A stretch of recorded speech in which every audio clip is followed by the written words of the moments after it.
require utilization to be based on outcomes. Of course, you've already required that the ADOS standard be used to determine whether a child still meets the criteria to be on the spectrum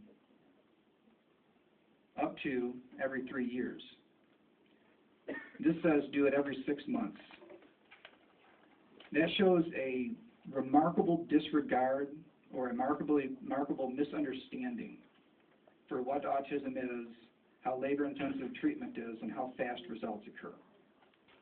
The idea that you'd have to add the expense of a diagnostic process in every 6 months means that you take a tremendous amount of resources that ought to be used for treatment and put it into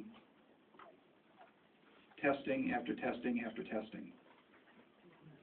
In terms of the coverage limits amounts, the amount utilized is not driven by caps, it's driven by where a child falls in the spectrum and the plan development, which is very tightly controlled in these bills.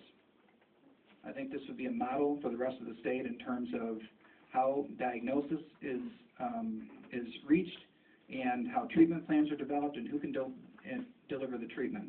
That this legislation is a model for the nation, and that is what controls your utilization. As the caps stand today, they would deal with most of the severe cases or most of the catastrophic cases, those children that fall at the lower end of the spectrum. But that's the notion that everybody would want to utilize more would be like saying, just because I have coverage to have heart surgery means I'm going to want to go out and have heart surgery. It doesn't really make sense to expect that utilization will always be capped out. Requiring diagnosis by age 8 in order to qualify for coverage, that would be all well and good if Michigan had not ignored the needs of this population for the last decades. That we have a huge population that is beyond age 8, and there is no evidence, none whatsoever, that behavioral therapy becomes ineffective after age 8.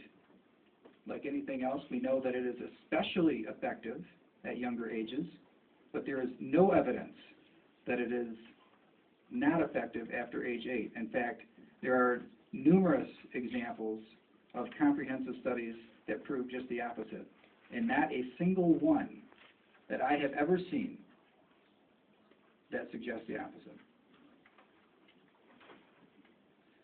The Sixth Amendment is actually in the substitute that is before you, specified that pharmaceutical benefits can only be covered by the enrollee if the enrollee has a pharmaceutical benefit plan. I would argue it was already in the bill, it was clarified and added, and so that is the one, I think, legitimate request here in terms of achieving the goals of the sponsors of the bill. Specified that the bill does not relieve schools of their state and federal obligations to provide services to children with ASD. That, again, it shows a remarkable misunderstanding of what it is even possible for a school to do.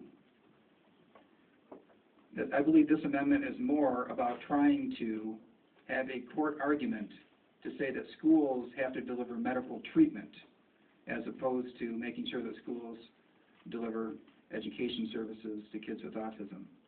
The behaviors aren't under control, education is not even possible.